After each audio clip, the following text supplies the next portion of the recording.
Ayesha y el reino de cristal. El mundo de Anacara estaba embaluado de tinieblas. El mar rugía, furioso como una bestia herida y hambrienta. Las olas que se estampaban de forma violenta sobre las playas con su espumoso y blanca cresta, donde mordiscos sobre la arena cargados de rabia. El viento gemía replejo de lamentos y se tenía por dentro. Las frágiles palmeras, como si intrusos, sus troncos delgados y leñosos, se bamboleaban la forma estepiosa, mientras que muchas de sus hojas se desprendían para ser llevadas en espirales por el cruel ventarrón. Arriba de la cúpula celeste ennegrecida se escuchaban crujidos como si de un momento a otro el cielo se fuera a abrir una grieta inmensa. Detrás de algunos conjuntos de nubes pareduzcas se encendían chispazos de luz neón que desde hartos dejaban entrar un paisaje umbrío, donde los protagonistas era el mar embravecido que parecía en que cualquier instante iba a desordenarse. Sobre la superficie terrestre se aproxima un huracán, dijo Ptolmeus. En el interior se humildaba casucha que parezca entonces siembraba sus delgadas paredes, se temblaban como fichas de dominó, y las flamas del único cirio encendiendo bailaba y contorsionaba como una bailarina experta. Guau, guau, contestó Laika, moviendo la cola. Era la perrita de Ptolmeus, pequeña de tamaño color blanco, con una mota negra de sus ojos. Laika era con quien compartía la casa de su única familia. Tengo que avisarle a los vecinos. Laika, no creo que la aldea quede de pie después de esa noche. Nunca había visto un preludio a los caos tan escalofriante en toda mi existencia. Debemos buscar refugio entre las ruinas. Algunas se han mantenido en pie incluso después de que han pasado muchos años después del gran cataclismo. Llegar ahí es nuestra única oportunidad de sobrevivir. Guau, contestó Laika, ladeando la cabeza de manera de interrogante.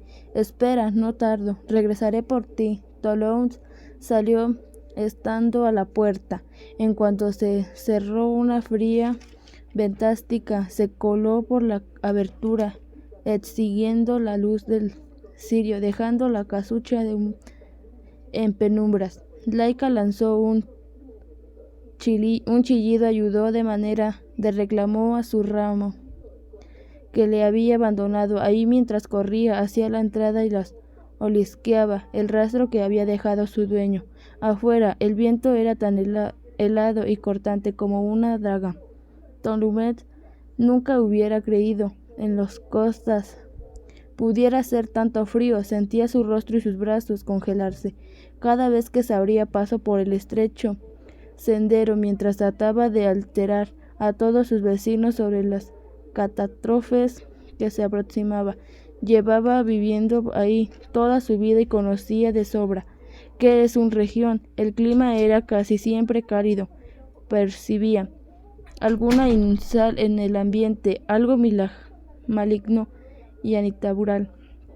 Recordó las historias que narraban su padre y sus otros pecadores cuando él era apenas un crío, historias de tiempos oscuros y aciagos, donde el mundo que ahora vivía cientos de años atrás había sido destruido, una gran guerra con armas y artes mágicas que casi exterminó a la población entera y dejó a todo Anacara en ruinas de los escombros de la antigua civilización. Hubo muy pocos sobrevivientes y la información sobre los suicidios hacía tanto tiempo atrás era más bien escasa o nula. Pero esos habían sido mucho tiempo atrás, varios años después. Los descendientes de los pocos que sobrevivieron a la gran cataclismo había tenido una vida tranquila. Los mayores peligros y causas de la desdicha a la que se había enfrentado Ptolmeus era la miseria y la hambruna que llevaba por un largo periodo arrasando la región, pero el despecador y sus vecinos siempre habían encontrado la manera de seguir surtiendo, ya fuera con agua y pulpa de coco, o comiendo insectos cuando la pesca era escasa. Cada generación enfrenta un reto y tiene un enemigo a vencer, el que había sido la escapaz a las ruinas. Hay que dirigirse a las ruinas, gritaba Ptolemaeus, mientras pasaba corriendo por las casas aldeñas a las suyas. Algunas veces de sus vecinos asombraban por ventanas de sus viviendas en el centable y pálido y la mirada llena de constricción. El viento rugía tan fuerte que a veces a Pescador le costaba trabajo escuchar su propia voz. Vio a la familia Varén salir de su casa abrigados, cargados de unas canastas y bolsas de tela, tomando el camino para dirigirse a los vestigios de las civilizaciones antiguas y así salvar sus vidas. Tommy, el hijo mayor, iba cargando en su pecho a un cabrito pequeño de color negro, y Huerza, la hija menor, siguió apenas una bebé de pocos meses. La edad iba a la espalda de su madre sujetada por unas cuerdas, mientras la mujer cargaba con ambas manos cenadas y bolsas con provisiones. El señor Varén iba de la delantera y saludó a Ptolemaeus, asistiendo la cabeza y haciéndole señas para que se uniera a ellos. Este le hizo la seña para que se fuera adelantando. Él tenía que alterar la mayor cantidad de gente posible. Quizás muchos de los habitantes de la aldea se encontrarán ya dormidos. Debía a que eran ya las altas horas de la gente se resguardaban antes de la catástrofe.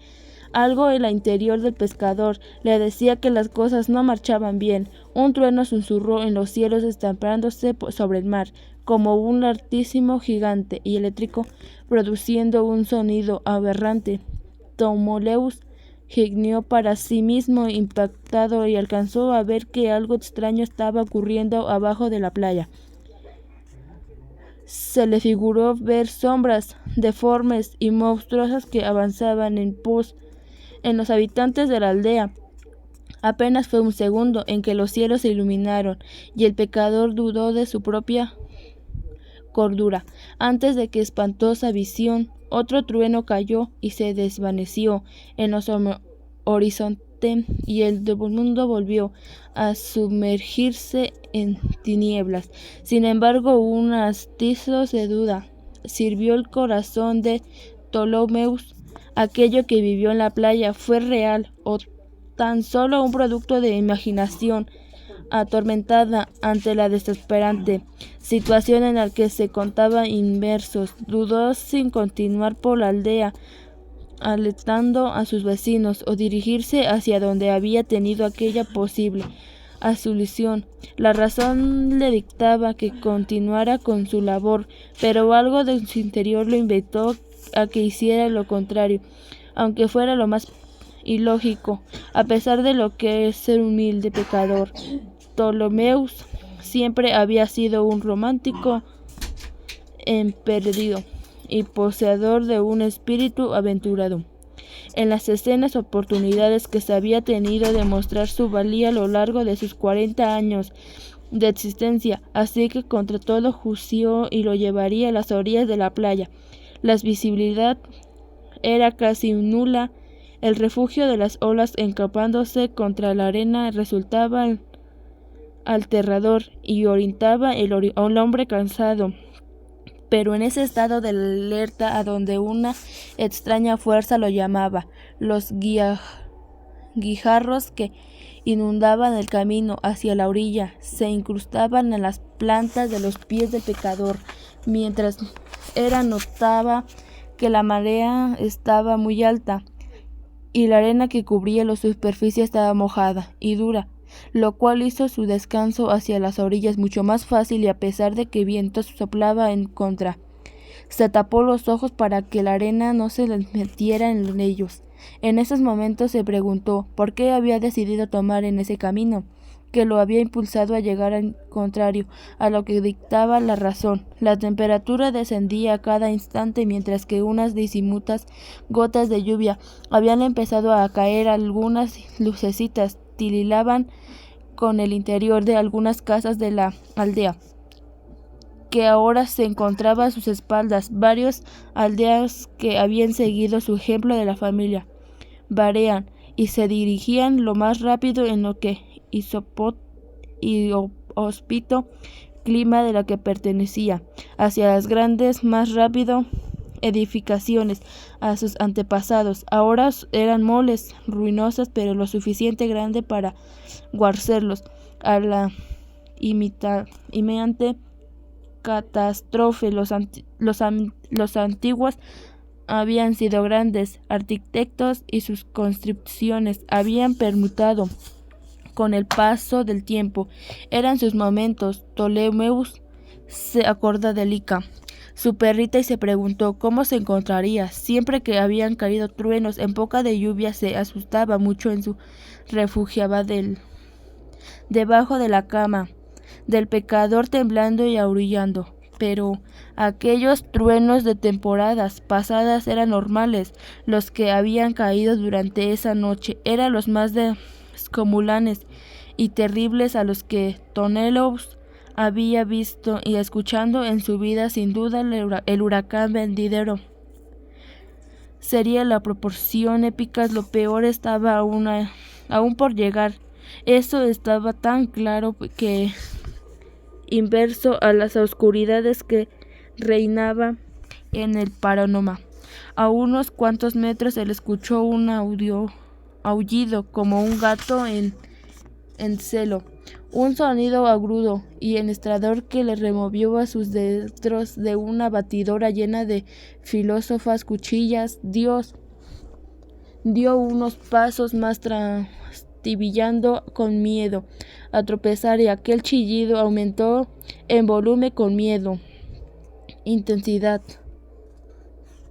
Ninguna otra opción. Huir de ahí cuanto antes hubiera sido lo jubilioso. La luna enterró su súbito detrás de un conjunto de nubes cerradas bañadas en plata y majestuosa, reclamando su trono como auténtica reina de la noche, por la que visibilidad se hizo más clara la orilla del mar. A unos cuantos metros del vislumbró a una mujer que vestía una túnica con capucha violeta, que hacía juego con sus ojos que brillaban como amatísticas, sentada sobre una roca con un bulto de las manos. La mujer dependía al halo de la luz sobrenatural, como si estuviera hecha del mismo material de la luna, que se estaba de emerger en el horizonte conforme se acercaba a ella. Ptolemaeus pudo ver sus delíneas y sublimes facciones que miraban consternadas al bulto que cargaba en ambas manos. Su rostro y brazos eran más pálidos que los platos de fina porcelana que aún encontraba hechos tristezas del interior de las ruinas de sus antepasados. Su cabello era plateado y lustroso, unos mechones que se escapaban de la capucha morada, que se aspiraban en su cabellera y caían como causas de su pulcro rostro blando.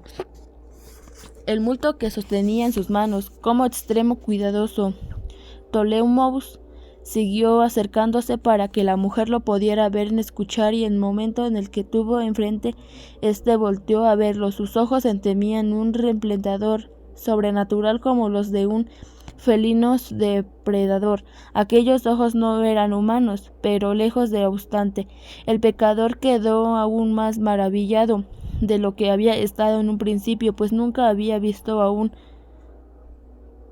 ser tan enigmático y deslumbrante como el que ahora se posaba enfrente de él.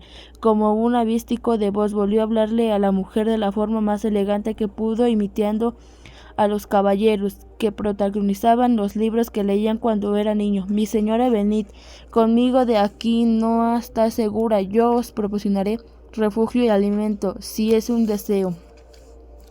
Tenía las mejillas sonrojadas y prometiéndose en el mismo color de piel, tan claro como el de su madre. Se encontraba llorando, y eso había sido el que pecador había escuchado en su principio.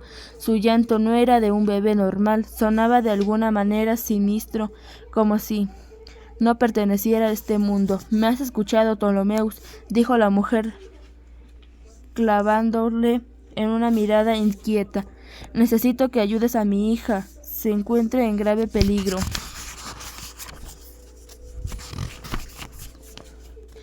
Jamás, contestó la mujer. No sosteneré a mi hija a las garras de su padre y a todos los horrores que le ha creado. Los únicos que morían hoy aquí son ustedes. Mi hija crecerá entre los humanos, solo que aquí quizás tenga una oportunidad de escapar al destino de la espera. Humanos, no me hagas reír, Espector, el líder de los jinetes. Si el rey se entera de los planes, no tendrías una muerte tan benévola como la que nosotros te estamos ofreciendo. Desatarías toda su ira. La idea de que su única hija se cría entre los humanos le resultara admirable. Hay esperanzas en los humanos, a pesar de sus defectos, lo admiro, pero tienen una capacidad de rendirse. Existe aún la esperanza dentro de ellos, potencial de amar y sueño por cumplir. No me hables de los sueños que tienen los humanos, puesto que a pesar de lo que habían brindado grandes dones, sus vidas vieran acompañadas de muchas desgracias. No me habléis de lo finito de su lugar. Existía enmisiados en ello. No vean lo predijo que ocurre día a día. Se han olvidado de nosotros que habían existido. Si nos han olvidado de nuestra culpa tan. Solo observa lo que ha quedado el mundo que alguna vez fue. Presta atención a ese patético ser que está conmigo, un ejemplo perfecto de la desgracia que convella la perfección de ser mortal. Ptolemaus gritó a la mujer: retrocede, yo me encargo de esto. Ya sabes cuál es tu misión. El pescador retrocedió, sometiéndose a Ayesha con fuerza en los brazos y tratando de creer que todo lo que estaba pasando era real y no producto de su imaginación. Lo que sucedió a continuación quedará grabado en la memoria del pescador hasta el último día de su existencia. Hacía leído sobre los días antiguos y el uso de la magia, pero nunca nada como lo experimentó en esos momentos. La madre de Ayesha extendió los brazos y abrió las palmas de sus manos, como si succionara la humedad que había en el ambiente, y millones de particulares acudieran a su llamado. En cuestión de segundos se crearon unos bloques de hielo en forma de lanzas cortas en cada una de sus manos. La mujer se lanzó a una velocidad frenética uno de sus proyectiles al jinete que se iba acercando por el flanco derecho, y ésta se atravesó en el pecho de la criatura, que estaba temblando, y cayó de bruces, pero aquello que había tocado la arena ya era solo un cadáver que transformó en un pequeño témpanos azulados. Instantes después los dos jinetes restables trasvillaron duendo sin coinduir el ataque, riéndose el uno al otro, hasta que el líder se dirigió a la mujer. Ya veo que su majestad te respeta, incluso desde que todo lo que pasó. Aquel que llamas majestad no respeta a nadie, dijo la madre de Ayesha, asumiendo con su cuerpo una posición defensiva. Los dos jinetes reanudaron la agresión, proyectaron a sus espadas en dirección a la madre de Ayesha, acoteniendo sin piedad, pero defendió con una lanza corta de hielo, aunque restante las espaldas no podría romper la danza. Así que Ptolemaus pensó que aquello no era hielo de constancia normal. En su vida había tenido tanto frío. Mientras trataba de dirigir a lo que estaba pasando, el ataque sobre la mujer continuaba. Chispazos de luz azulada se producían cada una más. Espadas curvas de los jinetes cholocaban contra la danza helada. La mujer invocó una vez más a la humedad que circundaba el ambiente con sus manos, y creó una pequeña estrella y lanzó con furia a uno de los atacantes y se incrustó en su cabello. Borbotones en su sangre morada y viscosa amanaron al jinete al mismo tiempo que se desplomaba y se volvía trozos de granizo al tocar a la superficie. El líder siguió atacando con su dejando en su esfuerzo era muy fuerte, pero también lo era en la mujer, que aún estando malherida, luchaba con toda su ira, el instinto que provinciaba protagonizando a su hija. El cabecilla de los jinetes sacó una enorme echada, usando la espalda en su mano derecha y la hecha en la izquierda. Resultaba sorprendente que alguien de su tamaño se desplazara con tanta agilidad, como si de felino se tratara. De pronto la mujer comenzó a menar una tonalidad. El clima tropical poco a poco surgió en el ambiente y en la playa de las olas, volviendo a comportarse de la manera serena, como casi siempre lo hacían. Ptolomeus miró a la niña que tenía en sus brazos, está sonriendo, imitada balbuecos, y alzó una de sus manitas queriendo tocar el rostro del pecador. No importaba qué tan horribles, inverosímiles había sido las visiones que había tenido momentos antes. Ahora, una vida dependiendo de él. Un padre no era preparado para una hija no deseada. Ptolomeus ignoraba la naturaleza y la identidad de los verdaderos padres de la niña, pero nada de eso importaba ya. Sintió que en un lazo muy profundo lo conectaba con Ayesha. Por eso más quiso realizarse en el informe afecto que tenía por la criatura. No por ni idea de importaba era su padre. Ptolomeus avanzó unos pasos dirigiéndose a la playa. La luna se encumbraba magnífica ahora en una alfombra azul y artesipialada. Bueno, pequeña, dijo Ptolomeus, dirigiéndose a la niña mientras la arrullaba, creo que ahora estamos solos, tú y yo. ¿Tienes hambre? Creo que a estas horas todavía no puedes conseguir leche de coco por ahí. Yo me haré cargo de ti, lo haré así se me vaya la vida en ello.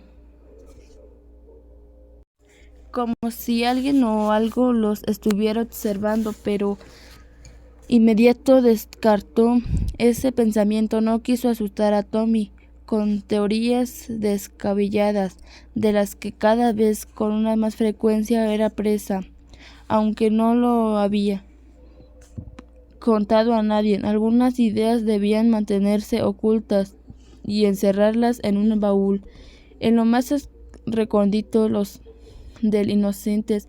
Quizás así dejaría de existir. Tommy empujó con todas las fuerzas el enorme portón del acero oxidado y desvencijado de la construcción, lo que ocasionó que se produjera un zirrido tan agudo y permanente como si una de las largas y afiladas rasgaban un cristal. El olor de la encerrado y prodido invadido las fosas nasales de Ayesha.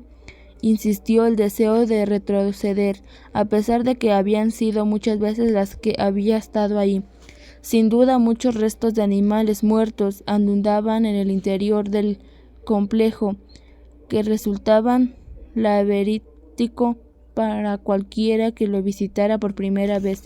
Quizás perros salvajes o liebres entran a ese lugar buscando alimento, y lo único que habría encontrado habría sido la muerte en algunos de los subterráneos y pesadillos que abundaban ahí, y a los que ambos amigos nunca se habían atrevido a explorar por el recomendación explícita de sus padres. Entraron a un gran salón con alfombras roídas, tapetes colgados sobre las paredes, que ahora solo eran jirones de tela enmohecida y candelabros postrados en la parte superior hechos añicos que simulaban ser arañas de cristal del techo cuadrátero.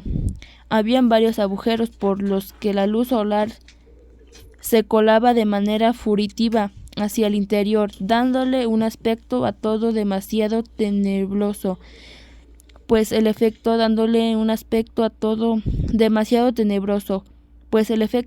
óptico que las luces podrían resultaban inquietamente en aquel salón y distorsionaba los muebles, que ahí estaban llenos de telarañas y agujerados. Había también algunos espejos sobre las paredes, pero no reflectaban nada, puesto que estaban cubiertos de polvo y suciedad. Aún así la niña pudo ver el pedazo de su ojo violeta en un trozo de espejo agrietado, pero debido a la cuartedura de su ojo parecía una masa deforme como las bestias mitológicas que tenían dos ojos sobrepuestos y atmósferos.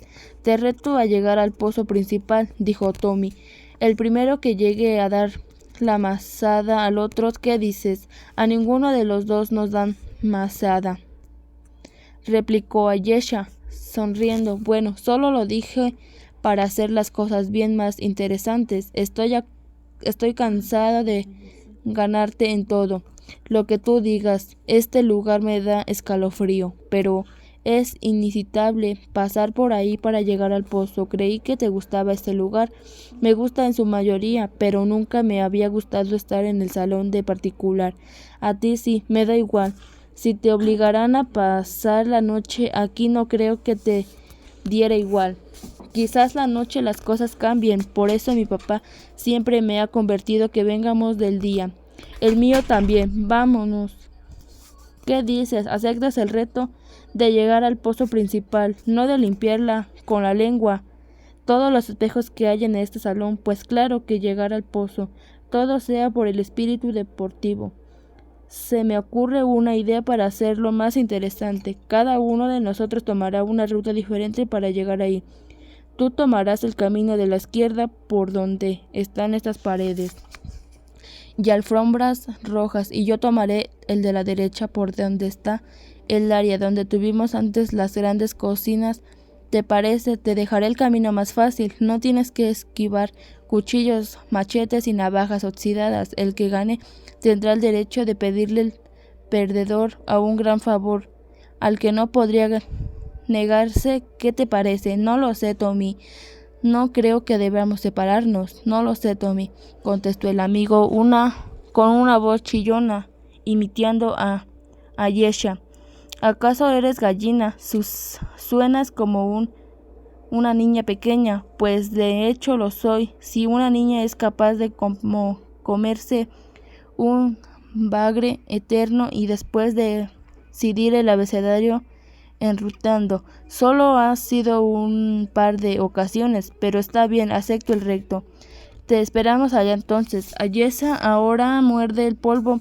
Tommy salió corriendo por unos pesadillos del lado derecho del salón tras haber dicho estas palabras, perdiéndose en el negrura de ya decía adelante. Ayesha se estremeció y tuvo un tiemble presentimiento de que volverá a ver a su amigo, pero trató de controlar los nervios que lo provocaban al haberse quedado ahí sola en medio de una tan grande edificación que contenía tantos secretos que pocos antiguas. No quería llevar al último lugar porque Tommy se le encantaría por meses, así que emprendió su caminata por el sendero del lado izquierdo, que estaba mejor iluminado que el había tomado su amiga. A pesar de que el piso estaba hecho de mármol, tras algunas pisadas que daba Ayesha, se dio cuenta de que en ciertas zonas donde pisaba la superficie crujía y levantaba una fina capa de polvo. Conforme se iba interviniendo por el camino el olor encerrado.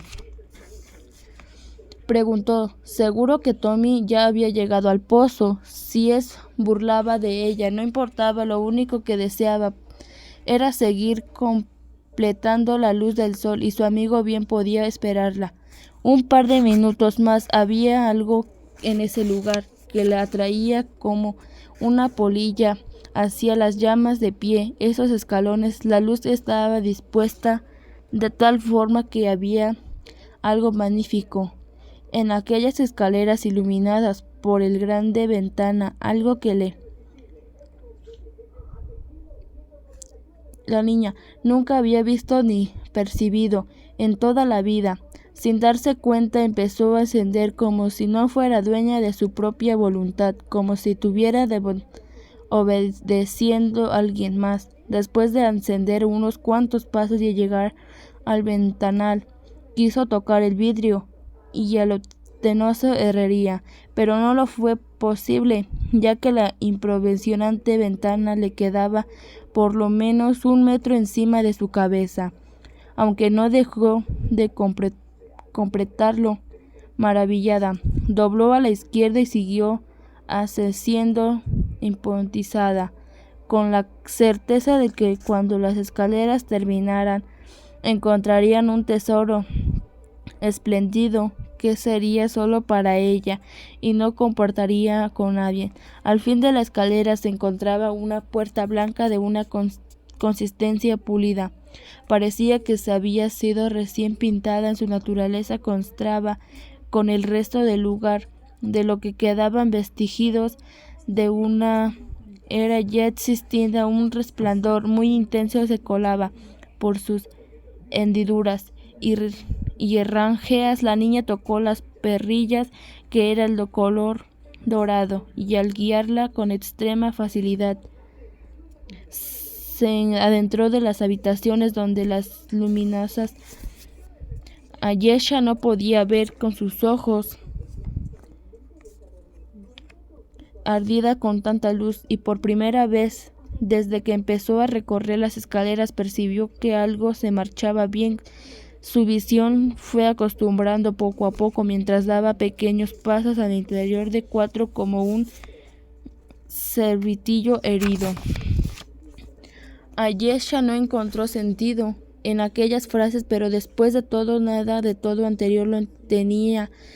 La mujer se fue embarcando, dirigiendo con su rostro cubierto de la niña, de la forma distinta de todo lo que la niña había conocido detrás del verlo. Se deslizaba al hedor, a ciego de la perfutración.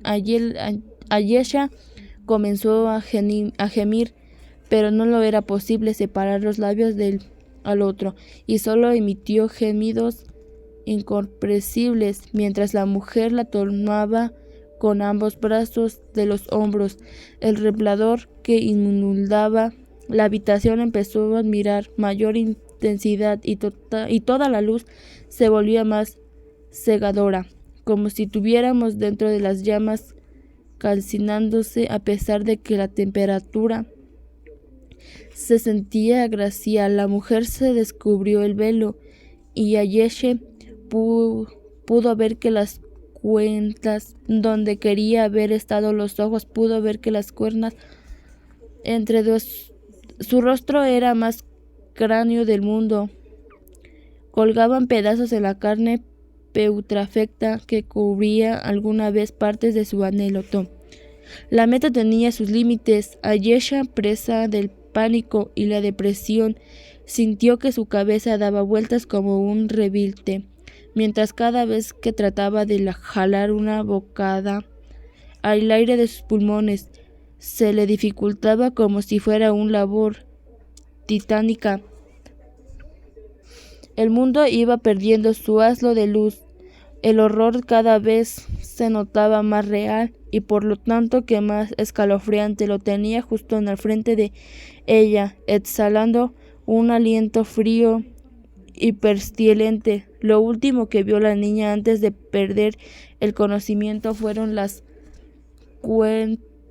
cuencas varias del esqueleto y los dientes amarillentos, podridos, abriéndose y cerrándose muy cerca de su rostro, diciendo: «Tu padre, Ayesha, debes salvar a tu padre». Después de todo se volvió negra, y Ayesha decidió la manera implacable hacia las ciénagas profunda y negra de los abismos de la inocencia. Capítulo 4. Despierta, Ayesha, despierta. Escuchó una voz decir que sonaba demasiado lejana, como vendida de un sueño distante. El mundo daba vueltas en espiral de manera interminable. Se sentía desgajándose y fuera de contexto.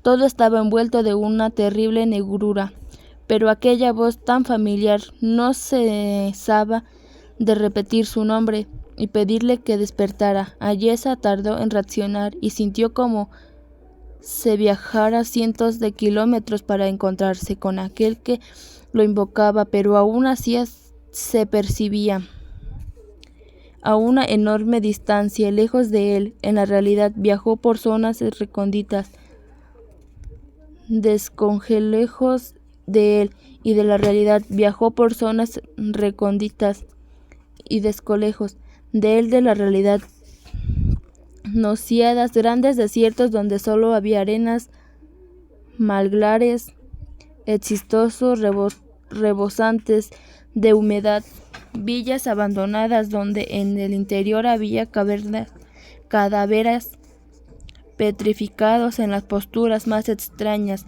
Todo lo interior pasó con milenios del segundo, pero se sintió como si hubieran transcurrido cientos de horas, así de relativos en el tiempo cuando uno se sumerge en los más profundos de los inconscientes. Poco a poco todo fue encajando como si las piezas restantes de un rompecabezas empezarán a unir, como si volviera a ser parte de ella, y aunque lo sentía totalmente adormecido, era mejor que no sentía nada más que la sensación de ser engullada por la negrura. Abrió los ojos de la forma frutal y lo primero que vio fue el rostro pecoso de Tommy pegado a ella en un centable lleno de angustia. Tommy, dijo la niña, ¿dónde estoy? Me gustó de que hayas despertado. Estás muy preocupada por ti. Estamos en las ruinas, cercanos de la aldea. ¿Acaso que recuerdas que vivimos? Sí, ahora recuerdo. Por un momento me perdí. ¿A qué se le ocurre subir a estos polvorientos desván? ¿Sabes cuánto tiempo me tardé en encontrarte? Horas.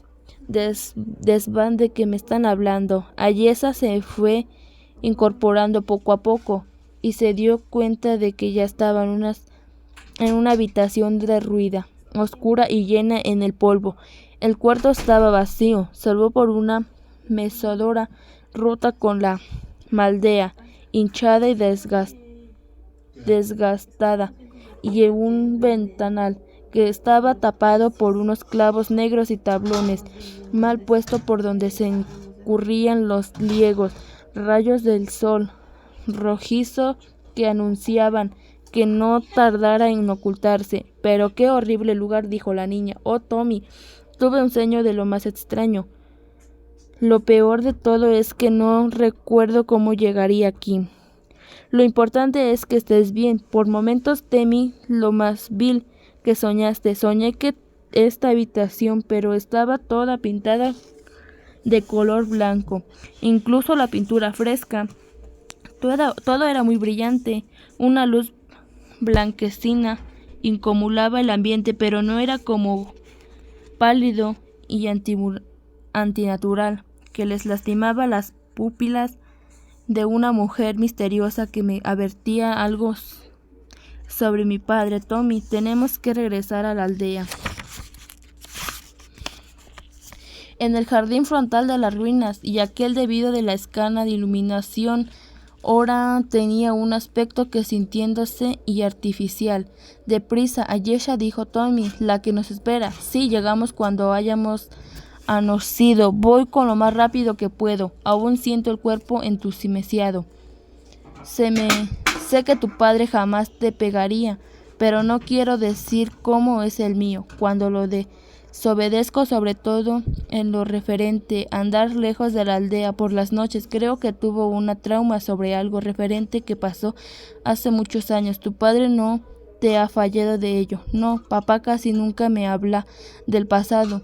Es por eso que a veces me enojo con él, porque no sé quién soy ni de dónde voy.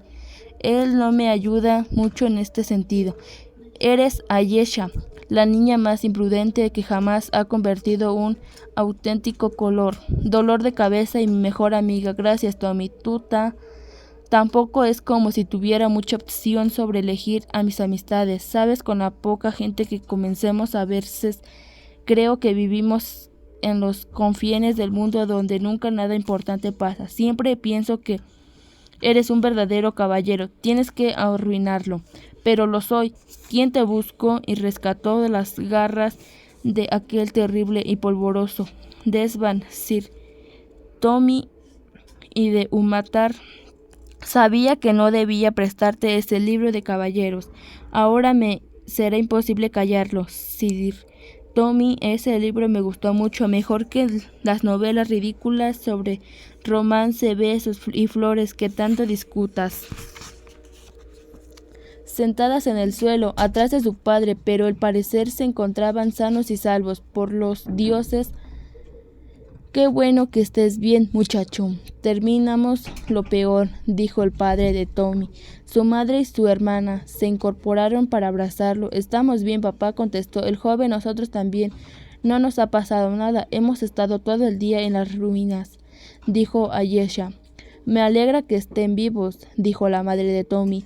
Es lo único que importa. Por desgracia, hemos perdido todo, dijo el padre. Nuestra casa ha ardido hasta los cimientos. Podemos reconstruir, papá, dijo Tommy. Me alegra que lo veas así, hijo mío. No es como que poseyéramos muchas cosas de valor. De todas formas, mis verdaderos tesoros están aquí conmigo. ¿Saben algo de mi padre?, preguntó Ayesha. No lo hemos visto, contestó la madre de Tommy. Hemos estado ocupados salvando nuestro pellejo. Tengo que irme, dijo Ayesha.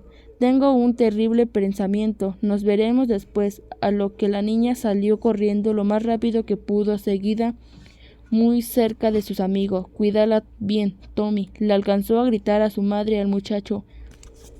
La densa capa del humano negro inundaba el lugar, saturaba el aire y hacía respirar afuera muy difícil. Tommy, regresaba con tu familia. Yo estaré bien, dijo la niña a su mejor amigo. Eso ni pensarlo, señorita. Estamos en esto juntos hasta el final. ¿Me entendiste? Pero vaya si eres testarudo. Ten cuidado, entonces algunas casas que están derrumbando. Además, tú también eres mi familia. Extrema precaución. Ante todo, algunas viviendas parece que a este punto de derrumbarse. No creo que respiran mucho tiempo más. Trata de no ser tan impulsiva. ¿Quieres? Mi padre es lo más importante en estos momentos.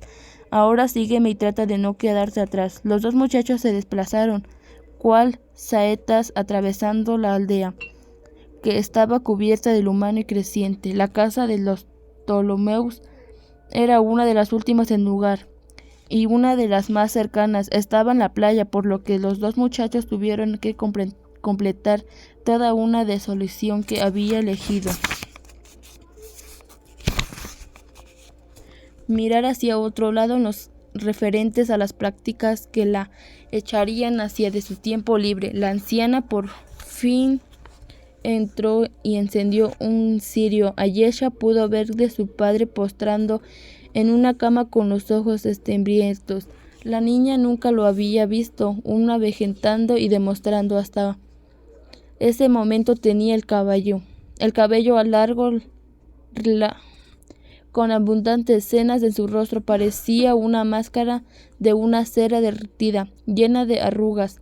Debajo de las cobijas, Ayesha pudo ver el cuerpo esquelético de su padre, que en estos momentos se parecía más del niño, más que de un adulto. Ayesha, ¿eres tú?, preguntó Ptolomeus. Sí, mi padre, contestó la niña. Me alegra que estés bien. Siento mucho lo que pasó hoy en la mañana.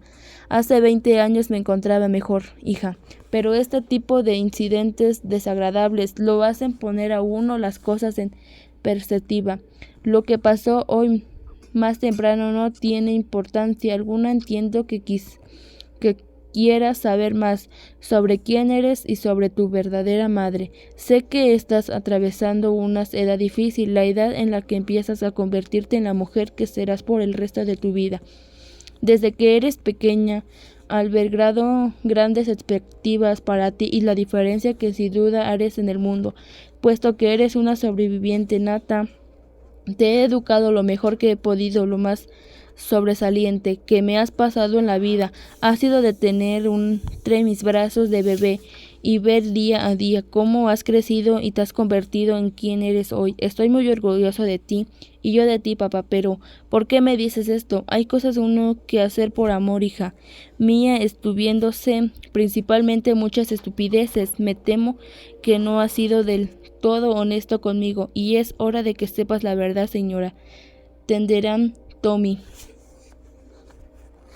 Les importancia sacar a Laika al que tome agua por su momento. Necesito hablar con mi hija a solas. Por supuesto, Ptolomeus, dijo la señora Tenderen, en lo que Tommy asentía y le hacía señas a Laika, pero lo que seguía al exterior. Ven, perrita, sígueme, dijo Tommy. Hacía una mueca que parecía una sonrisa, pero no lo era. De todo, Ayesa lo observó e intuyó que su amigo y la señora Tenderman sabían el motivo por el cual su padre quería hablar a solas con ella. Laika obedeció gustosamente a Tommy y lo surgió a él, y la señora Tenderman le expidió la vivienda jadeando y moviendo la cola. ¿Cómo te sientes, papá?, preguntó la niña. ¿Qué te duele? Veo una venda en tu pecho. ¿En alguna grave? No sé qué tan grave sea, hija mía. Solo la señora Tenderman sabe mi condición, pero no he querido decir nada. Lo más seguro es para un alarma.